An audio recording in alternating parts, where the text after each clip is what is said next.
twin brothers from Chicago's Little Village neighborhood.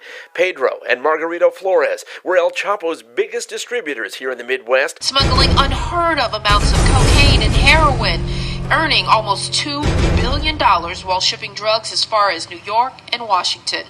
The two, who grew up in the Little Village neighborhood, have been in the witness protection program since they pleaded guilty to drug conspiracy in 2012, and their families have been given new identities.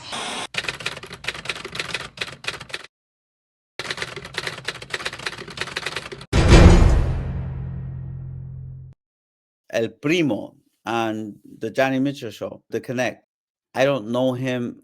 I'm not here to call him a liar or anything like that. I'm here to correct myself. I said a couple things in my first reaction. I jumped the gun a little bit. I hadn't seen the whole video. I guess I did come on to call him a liar. Yes, I am calling him a liar. And I didn't know, to the extent of the lies, and I didn't see the complete video.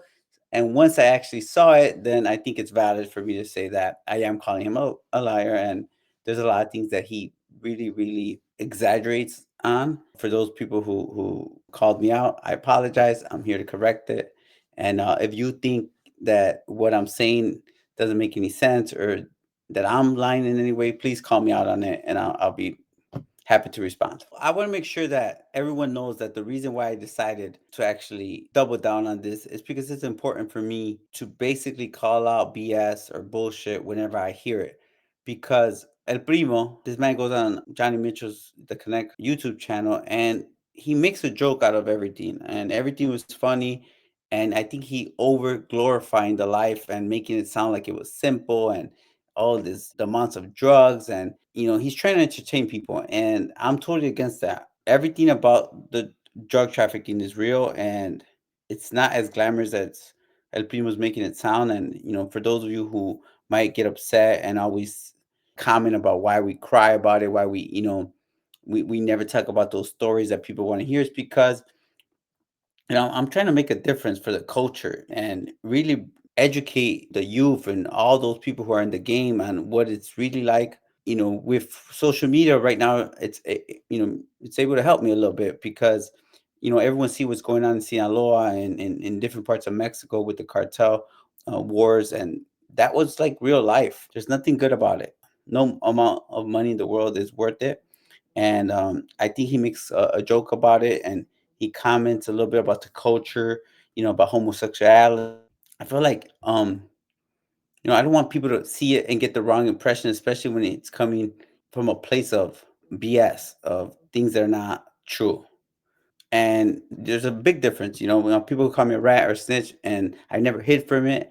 I have accepted that title. I'm fine with it. I never cared what people thought about me in the first place. But I think it's not okay for you to go on the channel and try to, get viewerships to, and lie to the world to try to make yourself look cool, or to try to gain viewerships for your own channel. So this is the reason why I'm actually doing this, and this is the only reason why I'm actually doubling down and coming back to a couple of things that he said, because I think that's important, especially to me. So consider this my public service. And to El Primo, I apologize if I offended you. If you think I'm coming at you, because I'm not. I'm coming at what you said and the stories you said and the things that you said that I know are 100% complete false. He wanted to send me, I think it was between 8 to 10 tons of marijuana a week.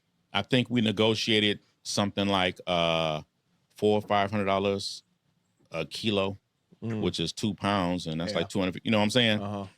And that's the agreement we came to. He was happy with it. It would be stupid for the cartel to negotiate basically $250 per kilo, which is $250 for 1.2 pounds, when the going rate anywhere in the United States could be, anywhere from, $400 to $600-$700 a pound, especially in those times he was actually talking about. If I'm wrong, I'm wrong.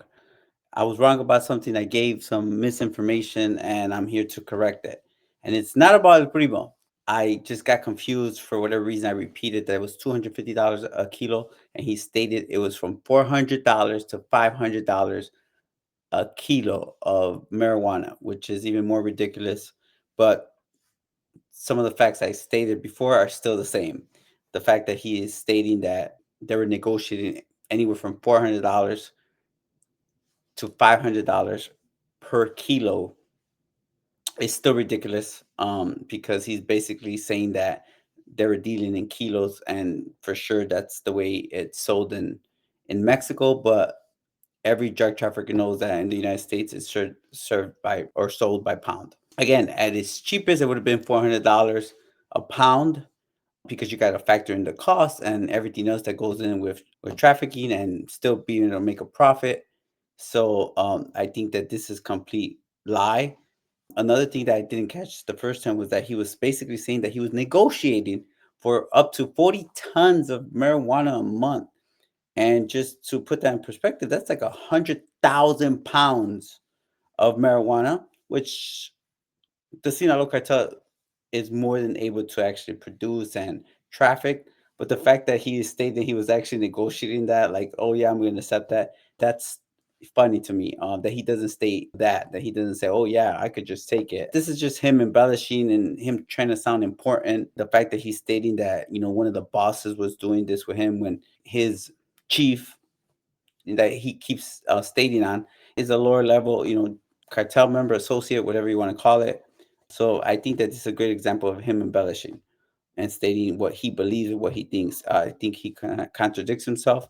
I just want to correct myself. So please, for everyone, I made a mistake. When I said $250 a kilo, and it was $500 a kilo, but the facts still stay the same. And I just added to some of the false beliefs that Mr. El Primo has. But eventually they started giving me cheaper prices than them because they know I'm going to sell it fast and get them the money back. So right here, El Primo states that he was getting such a cheap number, and Johnny Mitchell loves to throw in the Flores twins and Big Meech, and you put him in the same category. You never heard me say that I was the biggest distributor, because I wasn't. I was an important distributor, but I wasn't the biggest. Look, I was trying to be humble, and I made a mistake by trying to overly be humble by stating that I wasn't the biggest drug trafficker in the country. And my brother got upset with me because I was, I guess I said a lie, but I want to just make this correction that, my brothers and I organization was the biggest drug trafficking organizations in the country for a very long time. And that includes the BMF organization, and big shouts out to Meech, who's home. And, even organization like Big Meech had to leave Detroit to sell the amount of drugs that he was selling. And just to make it clear, I had customers that were bigger than El Primo.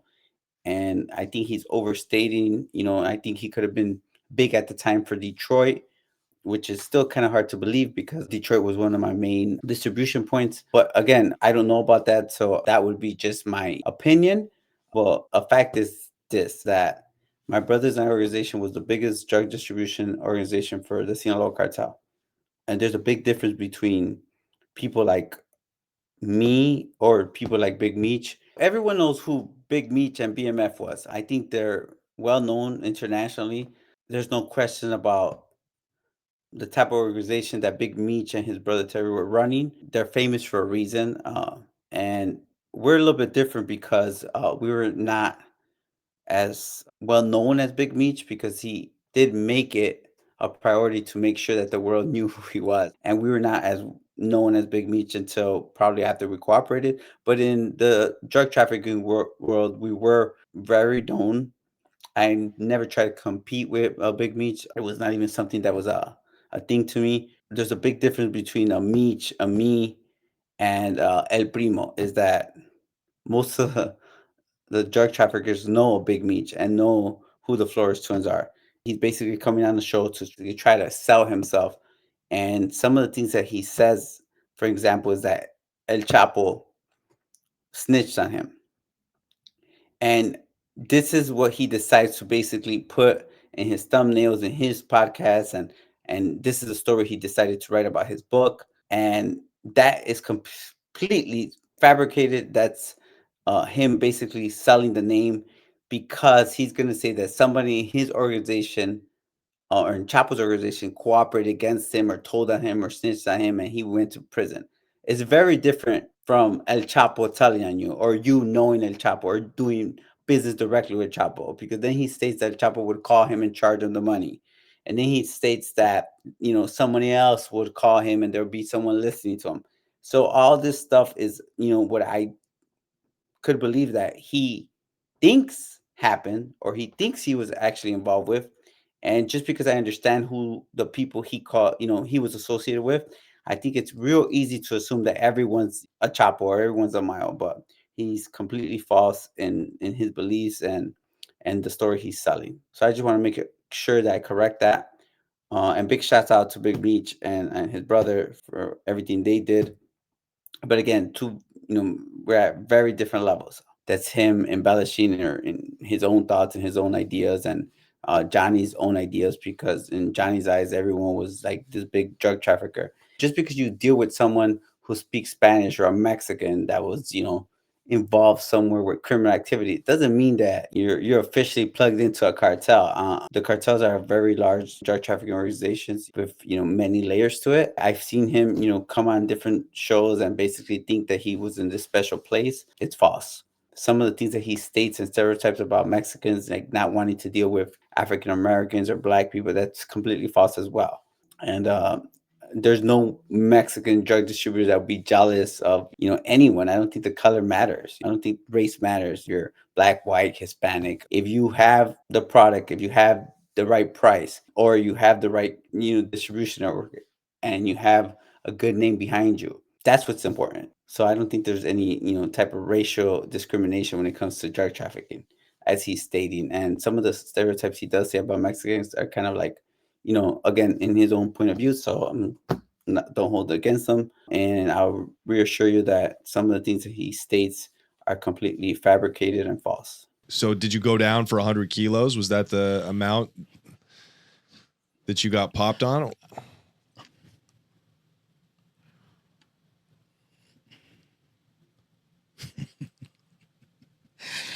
I was charged with, what is that, receiving 5 or more or something like that.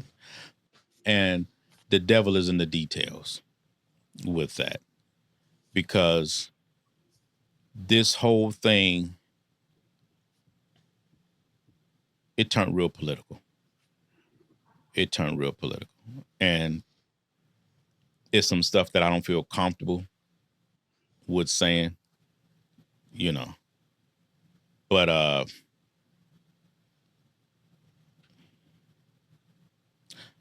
put it like this.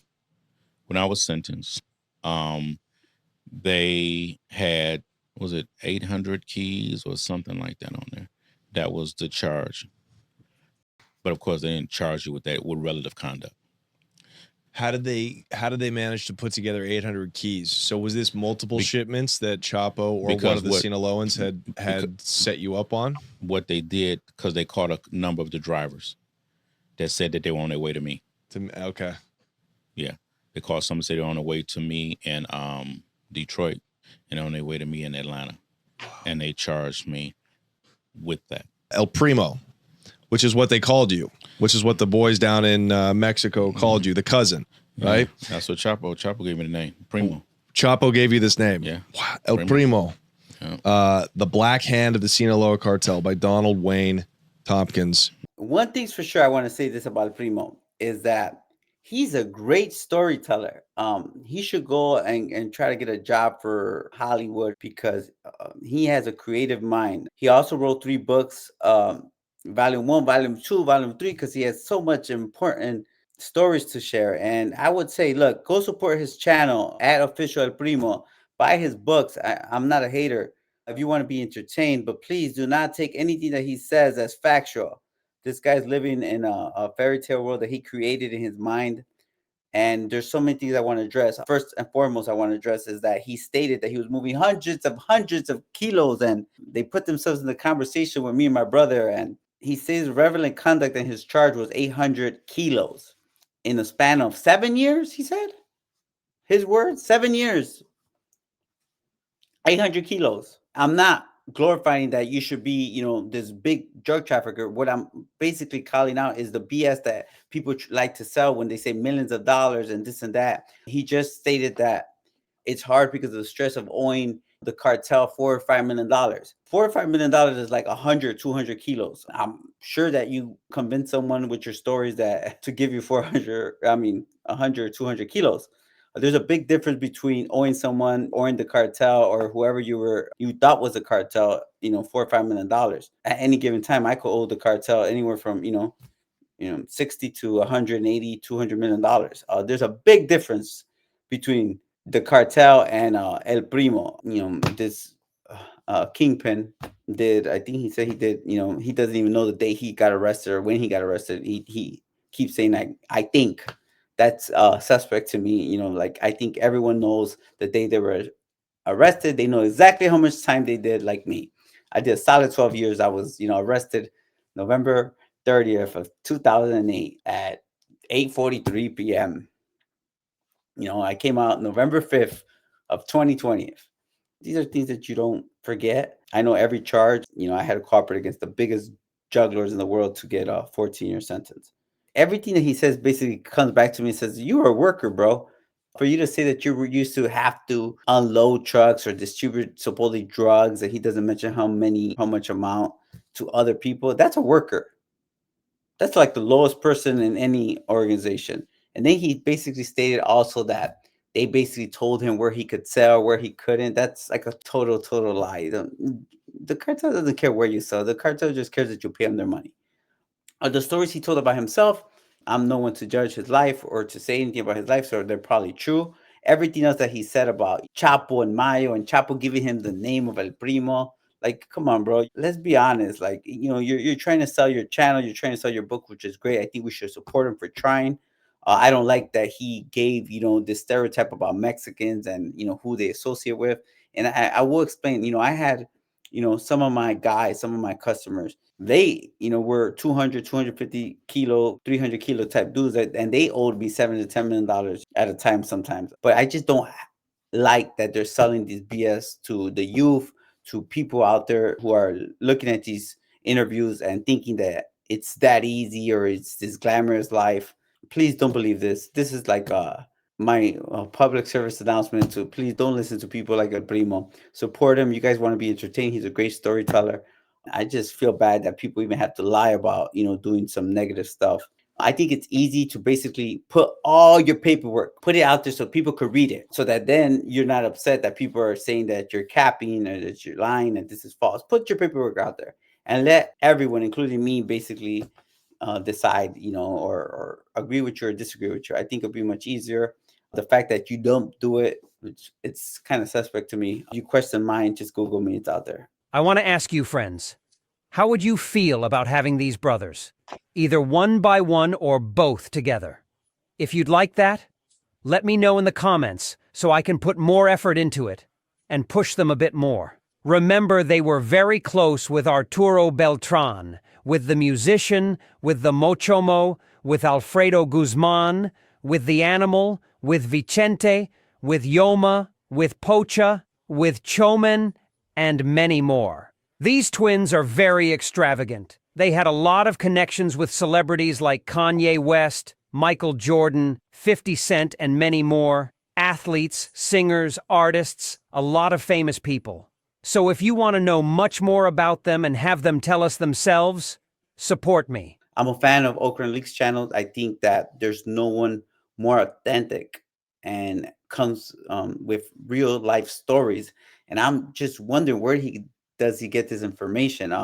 He basically just told a story about me and my wife getting it on and the ranch and, people seeing us. And it's a very long story, but the fact that he knows that and some of the details that he knows, it's kind of weird. But yeah, I think I would love to be on his show. I mean, I'm saying this today in this video. I would love to be interviewed by him. I think that there's no one more authentic out there, after Shael than Ocran Leaks. He got great content in his channel and, especially in his Patreon channel, where you find so many special like stories and great information.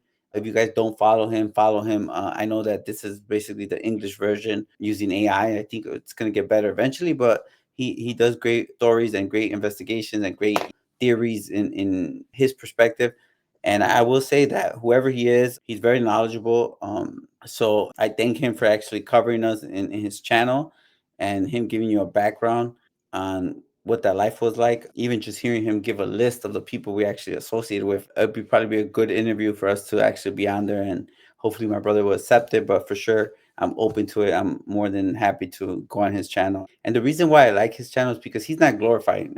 He basically explains how bad and how treacherous that world of Ocran is. And he gives detailed stories about how everyone turns on each other and how no one's safe. I think it's a great insight. People should be nervous. People should feel like it's hard to believe or think twice about getting in that life. I think that it's just a great example of what that world is like, and that's something I think me and my brother have been trying to actually explain on different platforms. But he says it in a very subtle way, and I will say that I have my stamp of approval for Ocran Leaks. I think that Shy Il, Ocran Leaks are probably two of the most authentic channels there is. So like, comment, subscribe.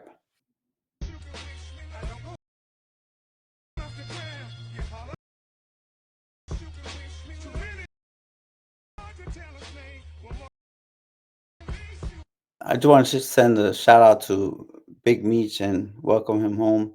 It's great that he made out of prison and he's home with his family, and it's good to see him still doing Big Meech stuff. I'm really hoping that he's able to use his influence, because he has a big influence in the culture, and use it for good.